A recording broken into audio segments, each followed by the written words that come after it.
my name is Julie, and today I'm going to be talking about a bunch of 2026 book releases that I'm super excited for. We're going to be doing this quickly because I'm going to be attempting to be going live directly after filming this, but I have a lot of books to talk about today, lots of different genres. Honestly, a bunch of authors that I have not read from before, a couple of debuts thrown in here. But basically, I'm just going to be running through a bunch of new synopses that we have coming out of books that we think are going to release next year. I'm going to start with a bunch of authors that I've already read from and then go into authors that I've never read from before, but the books just seem great. My number one most anticipated book of the year right now, because we don't know everything that's coming out, is No Matter What by Cara Bastone. She has written 2 full-length wide release romances, and both of them have been 5 stars for me. She is on track to become a favorite author of all time for me, and this one is A Marriage in Peril, which when I have read that, it's been one of my favorite things. Can love draw them together again? After a traumatic accident threatens the foundations of their happy marriage, a young couple tries to rebuild and find their way back to each other and themselves in this tender, slow burn romance by the author of Ready or Not or Promise Me Sunshine. Roz and Vin are a married couple, and they survived a really traumatic car accident, and that has torn them apart, and they are planning on getting divorced. Vin is planning on moving out, but Roz decides to take a figure drawing class that Vin's brother is taking, and it turns out that Roz is going to be drawing Vin. I am just ready to read anything that Cara Bastone writes. Love her. Another super anticipated one, I think we originally thought this was going to come out last year, but we have The Last Contract of Isako by Fonda. This is her first return to adult full-length novels since the Green Bones saga ended, and this is a sci-fi book that is a standalone space opera where corporate samurai fight beneath merciless stars and death is always a mere breath away. Exciting. Isako is a legendary swordswoman, but every legend has come to an end. When her longtime client unexpectedly retires, she plans to follow, to walk out into the frozen wasteland of their planet with her head held high and her family enriched by her legacy. But when a competitor offers her a final mission, it's one she can't refuse. Soon she's thrust deep into a world of corporate espionage, duty-bound duels, and shadowy secrets. What she uncovers will change humanity's existence in the stars forever. So it is a standalone. I really wish it was a series. I can't wait until for another series from her, but excited to see it's a sci-fi. Then we have a sequel I'm super excited for that we actually have like dates and a title and everything for, To Ride a Rising Storm by Monoquill Blackgoose. This is coming out in January. This is a YA fantasy series that I really love the first book. I don't really read a lot of YA anymore, but I loved this. It's an indigenous inspired fantasy, and our main character is an indigenous girl who ends up finding a dragon egg when they didn't think there were any more in the area of the world that she's from. The people who have colonized her land tell her, you have to go to our dragon rider school in order for you to keep the dragon, or we will take it away from you. She's having to go to that school, and she is being discriminated against by every turn. I thought the magic of this was super charming, and I loved the main character, how like purely good she was. It just felt really refreshing, and I just had a lot of fun, and there were some really cool implications. It's going to be taking place mostly on Masquapog, which is where she's from, rather than with the English, and I think that's going to be pretty interesting. I just love this little band of characters. It's really fun. We have Cleopatra by Sarah El-Arifi, one that I'm really looking forward to. This is out in February. Sarah El-Arifi wrote The Final Strife, which is one of my favorite fantasy books of last year, and this is a book about Cleopatra. It's a evocative and sensuous historical epic about Cleopatra. You know my name, but you do not know me. Your historians call me a seductress, but I was always in love's thrall. Your playwrights speak of my witchcraft, but I was gifted my talents by the gods.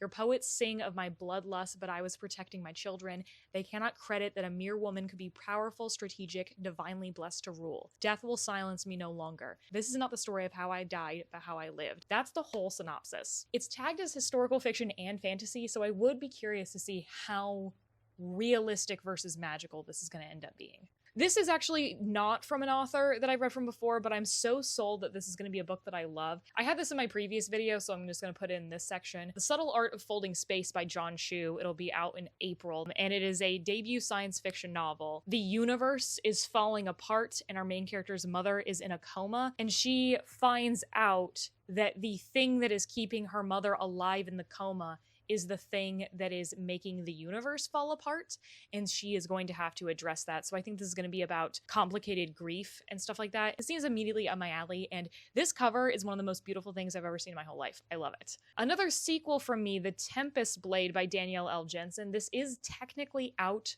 on Audible right now, but it will not come out in print until April. Audible has a 6-month exclusive contract with this series. This is the 6th and final book in the Bridge Kingdom series. There are 3 duologies that are all following a different couple, but it has one overarching political plot, and this is the finale to the entire series. This one is following Anna and James, which have been my least favorite couple so far. I don't care about James hardly at all. However, I thought that the political ramifications at the end of book 5 were ridiculous. Super excited to have another series off my list. And like the first 4 books are like, hey, this is one of my favorite series of all time. So definitely want to finish this one out. One that a ton of people are super excited for, especially because we just got news about it, is The Ending Writes Itself by Evelyn Clark. And we found out this is 2 authors working together. It's Kat Clark and V.E. Schwab. I'm not familiar with Kat Clark, but I have been reading V.E. Schwab since I was in middle school. So 6 authors, 1 private island, 72 hours to write the ending that will change their lives. So one of the world's best-selling novelists is a reclusive genius known for his iconic protagonists and fiendish twists. When 6 struggling authors are invited to spend a weekend on his private Scottish island, they arrive to discover a shocking secret. He is dead, and his last book is unfinished. Agent and editor have summoned all of these people to try to write the ending to the book and relaunch their career. I'm wondering if it's also going to be like, if they don't do the good ending, they'll die. I don't know. That's just a thought. And a couple days ago, we just got news about The Fires of December by Brandon Sanderson. He has not had anything announced for the Cosmere in 2026, but now we finally gotten it. This is another book that is a standalone told from Hoyd's perspective, like Tress of the Emerald Sea and Yumi and the Nightmare Painter were. In a forgotten land sustained by colorful rivers of demon blood, a young woman named December learns a devastating plague is on its way, but who will believe her? Against impossible odds, she sets sail up the River Violet to warn the king's court. She'll navigate incredulous royal officials, twisted court intrigue, and a roguish count with only her wits and her new friends, a talkative priestess and a fledgling fashion designer. Hearing the synopsis makes me more excited for this. I need to go look into how to pre-order this, because this is another one of those Kickstarter things, I'm pretty sure.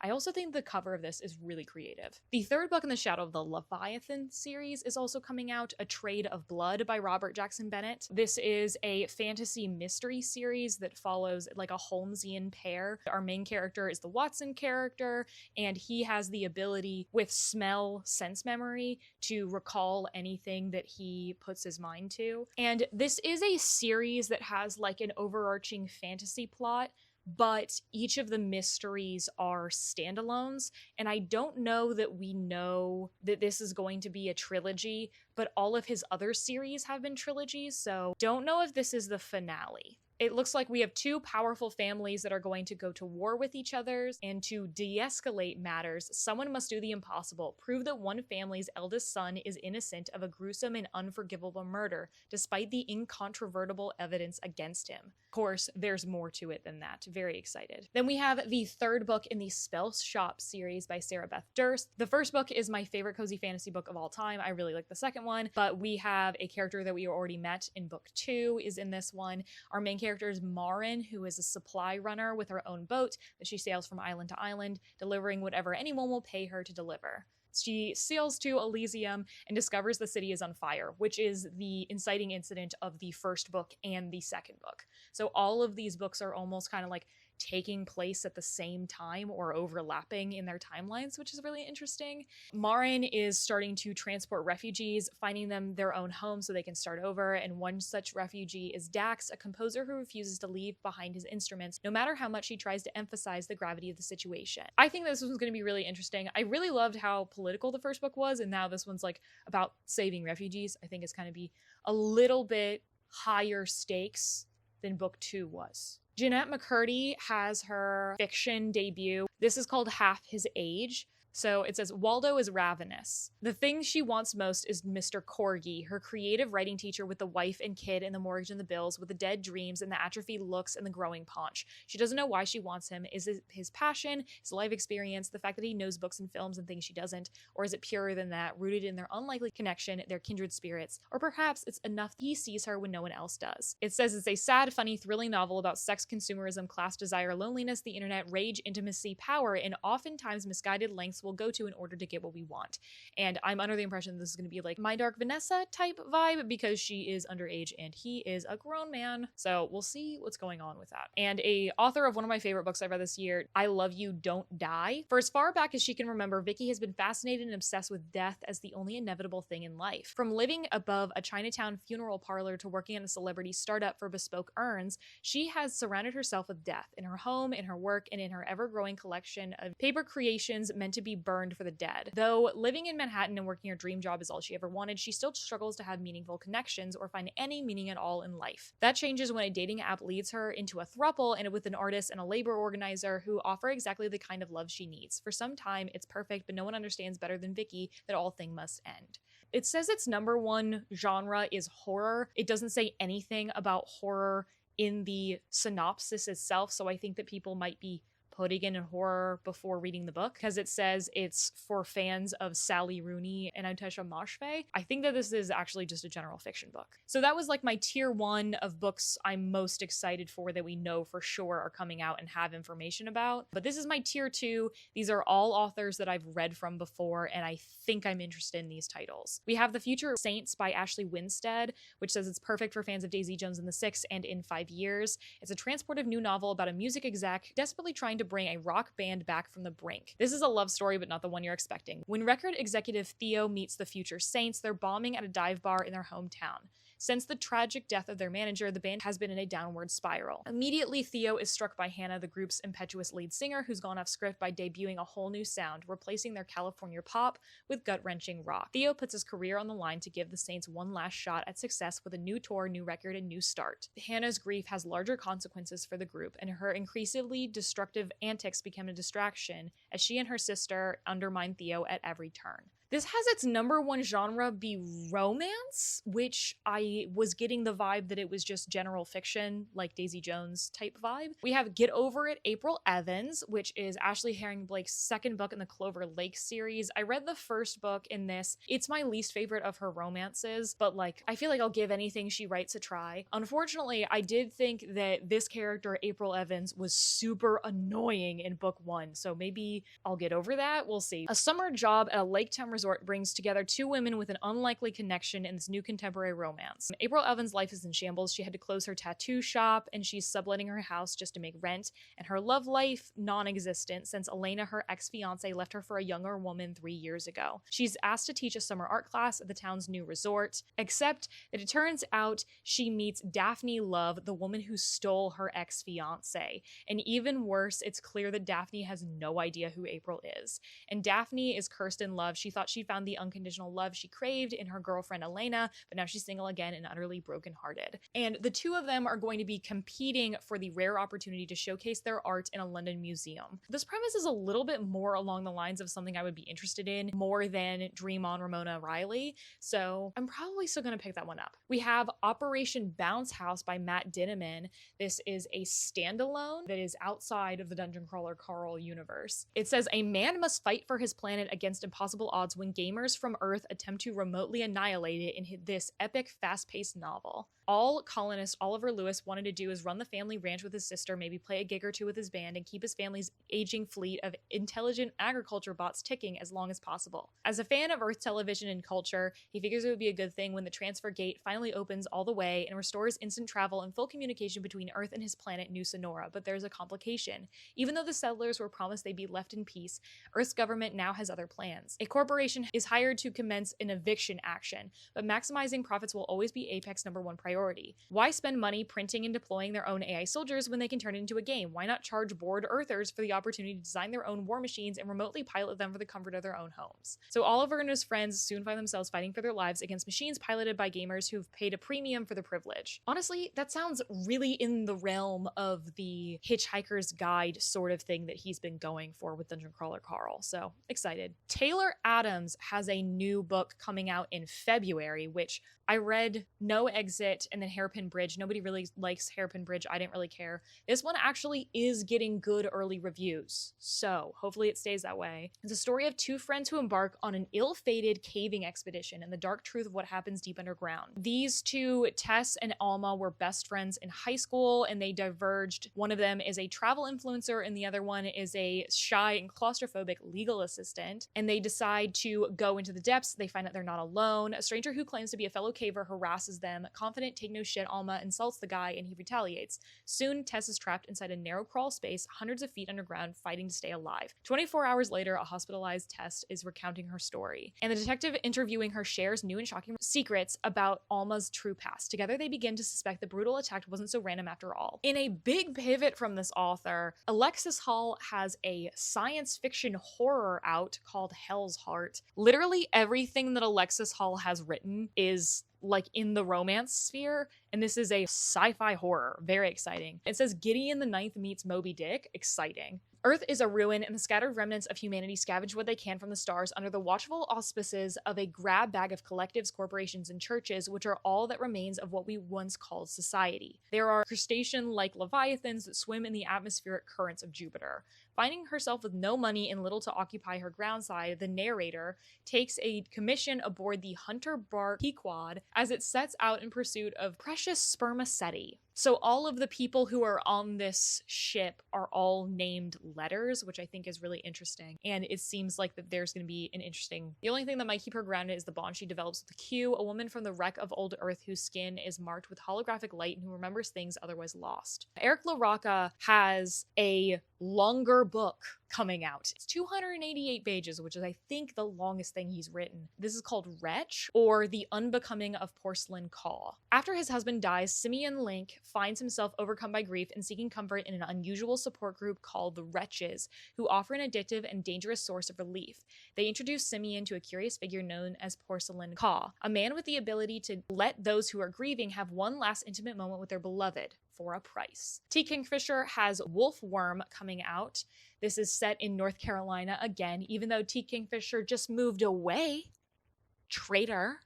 Rude. The year is 1899, and Sonia Wilson is a scientific illustrator without work, prospects, or hope. When the reclusive Dr. Halder offers her a position illustrating his vast collection of insects, Sonia jumps at the chance to move to his North Carolina manor house and put her talents to use. But soon enough, she finds that there are darker things at work than the Carolina woods. What happened to her predecessor, his wife? Why are animals acting so strangely, and what is behind the peculiar local whispers about blood thieves? Sonia discovers that Halder's entomological studies have taken him down a dark road full of parasitic maggots that burrow into human flesh, and then his monstrous experiments may grow to encompass his newest illustrator as well. This sounds like exactly what I need from T. Kingfisher, because it sounds the most similar to What Moves the Dead, which is my favorite of her books. I really liked her mushroomy horror in that book, and I think that this feels very similar, at least in tone. It's not in the same series, but that's super exciting. This is also exactly 288 pages, just like Wretch was. Is that one of those like common page counts because of like, I don't know, the binding of a book? Marcus Kluwer, who wrote We Used to Live Here, which I read and enjoyed this year, has a new book coming out called The Caretaker. It says, exciting opportunity, caretaker urgently needed, 3 days of work, competitive pay, serious applicants only. Macy Mullins can't say why the job posting grabbed her attention and had the pull of a fisherwoman's lure, barbed hook and all, vaguely ominous. After endless string of failed job interviews, she's not exactly in the position to be picky. She has rent to pay, groceries to buy, and a younger sister to provide for. Besides, it's only 3 days work. 3 days cooped up in a stranger's house, surrounded by the Oregon coast wilderness. What starts as a peculiar side gig soon becomes a waking nightmare. An incomprehensible evil may dwell on this property, and Macy Mullins might just be the only thing standing between it and the rest of humanity. Follow the rights. Follow the rights. Follow the rights. And then there's a bit of Morse code at the end of the synopsis. I'm gonna translate the Morse code. ... Hello. It says 258. Okay, then we have The Dead of Summer by Ryan LaSala. I have read The Honeys and really, really enjoyed that one as a YA horror. And this says Stephen King meets Holly Jackson by way of We Were Liars in this action-packed story of queer horror from the acclaimed author of The Honeys. 2 days before, Ollie Veltman is finally coming home to his quaint island after a year away while his mom battled cancer. It should be a celebration. His mom is cancer-free and she's determined to have the best summer ever. But Ollie's now ex-best friends think he abandoned them. He's returning with with a lot of questions, because for a place that's perfect on the outside, a secret rots inside. Ollie's desperate search for the truth turns life or death when a storm descends upon the island. In its wake, a long sunken horror rises.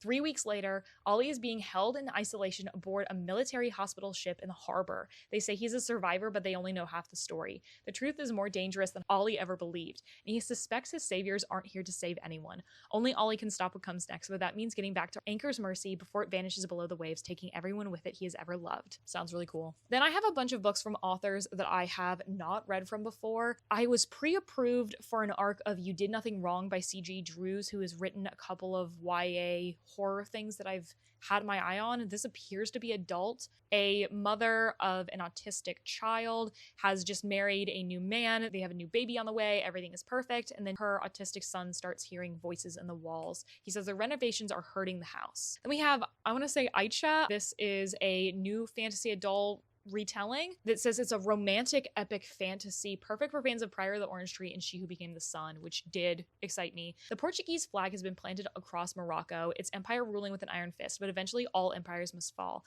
Aicha, the daughter of a Moroccan freedom fighter, was born for battle. She has witnessed the death of her people, their starvation and torture at the hands of the occupiers, and it has awakened an anger within her, an anger that burns hot and bright and speaks to Aicha's soul. Only her secret lover knows how to soothe her, but as a fight for Morocco's freedom reaches its violent climax, the creature that simmers beneath Aicha's skin begs to be unleashed. It hungers for the screams of those who would cause her pain and will not be ignored. And I love this cover so much. This is another one that I found from Instagram. This is The Killing Spell by Sheikh Kawe. This is a spellbinding fantasy debut set in a future where language magic reigns. A young Hawaiian woman must solve a murder to clear her name. At just 25 years old, she's the youngest of 5 Hawaiian clan leaders living on the homestead in outer Los Angeles. Nearly 200 years ago, when a catastrophic flood submerged the Hawaiian Islands and unleashed magic into the world, these clans forged a treaty with the city, establishing a new Hawaiian homeland. But that treaty is about to expire. She struggles to keep her clan afloat when the murder of Angelo Reyes, LA's most prominent Filipino activist, turns her world upside down. He was killed by a death spell, something that, due to the properties of each school of language magic, can only exist in Hawaiian. With independent spellsmithing being technically illegal, Kea quickly becomes the prime suspect. That sounds really exciting. I would like to see if I can get my hands on this because it doesn't have a lot of people talking about it. I just saw this cover and I thought that the art was really pretty. This is called Witch Queen Rising by Savannah Stevens, and it's a paranormal fantasy, which isn't normally my vibe, but the cover. It's about a reclusive witch who fled the burden of her bloodline, rising to become the greatest among them in this lush, haunting fantasy debut. The main character is a New Orleans witchkin. There is no greater honor than to become the prime, chosen to rule, but the title is meant to pass between 2 rival houses of magic, not to the prodigal daughter of the former prime who died under mysterious circumstances. As a girl, Seraphine Barreau was dubbed the Tick Witch for her ability to feed on magic and make it her own. She was a powerful outcast, feared and misunderstood by her people. Now dragged back to continue that legacy that nearly destroyed her, Fiend has her work cut out for her. She must earn the respect of her people, navigate the politics of the paranormal communities residing in her city, and heal a broken heart, all while battling a parasitic cure poisoning witchkin. That's not something I read a lot of anymore, but I'm still interested in. Cindy Pham of BookTube fame has her debut novel coming out called The Secret World of Briar Rose. 100 years have passed since the last heir of Gildan fell into eternal slumber and doomed the once mighty kingdom into poverty and invasion, at least that's what the fairy tales claim. Corinne is a jaded thief who doesn't believe in fables, even when she searches Gildan's underground tunnels to find her younger sister Ellie, who ran away to find the sleeping princess in hopes of a better life. Corinne's conviction is challenged when she discovers the ruins of an ancient castle, maintained by beings from the kingdom's golden age who protect a hidden portal into Princess Amelia's subconscious. Following Ellie's voice, Corinne jumps into a portal and seals the entry behind her. Inside the lush world of Amelia's dreams, the sisters reunite for a new adventure as they meet Briar Rose, Amelia's whimsical alter ego, and Malicene, a sharp-tongued demon with a gift for magic. But as they explore ice castles, sunflower mazes, and star-filled oceans, Corinne suspects Briar Rose is hiding darker secrets behind her perfect paradise, and there are some things that the subconscious can't bury forever. I think the idea of like a portal fantasy into somebody's mind with that creepy fairy tale vibe seems like something I'd be interested in. The cover of this book I almost thought looked a little bit YA, but it does seem to be adult. I found this book on NetGalley. I don't normally like look into romances from authors I've never heard of before. I usually wait until something is like really, really loved before I pick it up, but this cover got me, and then I thought the synopsis sounded up my alley, but The Bridge Back to You by Rhys M. Nielsen. So Olivia is a chef, and she learned at this restaurant called Celia's Place. It meant everything to her, and she ended up moving away. She was a successful personal chef, and she's wanting to change her career and go back to work in a restaurant. And the woman who ran Celia's Place has now died, and she left it to Olivia, except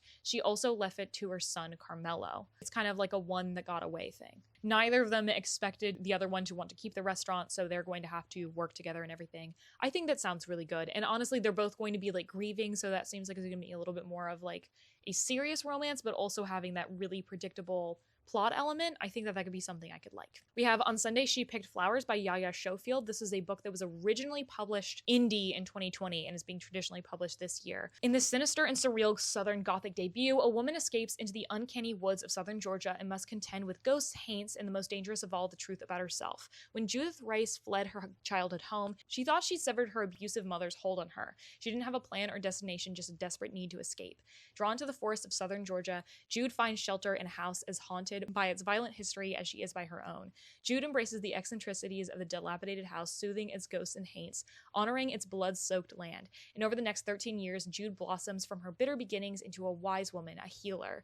But her hard-won peace is threatened when an enigmatic woman shows up on her doorstep. The woman is beautiful but unsettling, captivating but uncanny. Ensnared by her desire for the stranger, Jude is caught off guard by the brutal urges suddenly simmering beneath her skin. As the woman stirs up memories of her escape years ago, Jude must confront the calls of violence rooted in her bloodline. A good title like that can really go a long way, and I think that cover is also really cool. I've also been seeing stuff about You Should Have Been Nicer to My Mom by Vincent Tirado. The patriarch of a family dies, and he gives them one last message that says that one of you is the demon that I made a deal with.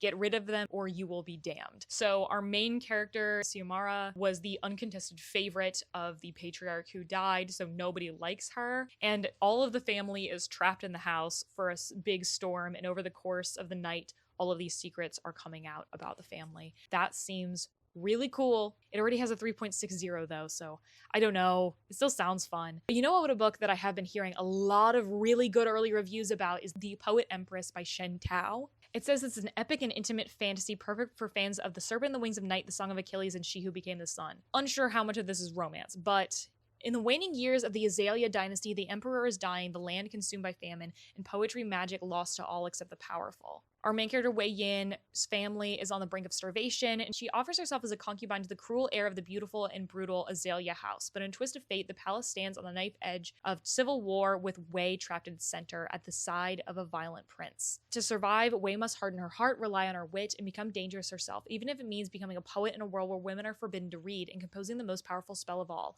a ballad of death and love. This feels like it could fulfill some promises that I wanted from A Song to Drown Rivers and absolutely did not get. One that I just found out about is The Red Winter by Cameron Sullivan, which is another debut. A tragic love story, a bewitching twist on history, and a blood-drenched hunt for purpose, power, and redemption. In 1785, Professor Sebastian Grave receives the news that he fears most. The terrible beast of don't know how to pronounce that, has returned, and the French countryside runs red in its wake. Sebastian knows the beast, a monster slayer with centuries of experience. He joined the hunt for the creature 20 years ago and watched it slaughter its way through a long and bloody winter, even with the help of his indwelling demon, who takes payment in living hearts. It nearly cost him his life to bring the monster down. Now, 2 decades later, he has been recalled to the hunt by an estranged lover who shares a dark history with the beast and a terrible secret with Sebastian. It says fantasy, historical fiction, and horror as the first 3 genres. Please, give me dark fantasy. I love it. And as the light is dying, we'll talk about the last book I have here, Japanese Gothic by Kylie Lee Baker, who wrote Bat Eater last year, and I haven't had the ability to read it yet. It is an inventive horror novel interwoven with Japanese mythology. 2 people living centuries apart discover a door between their worlds.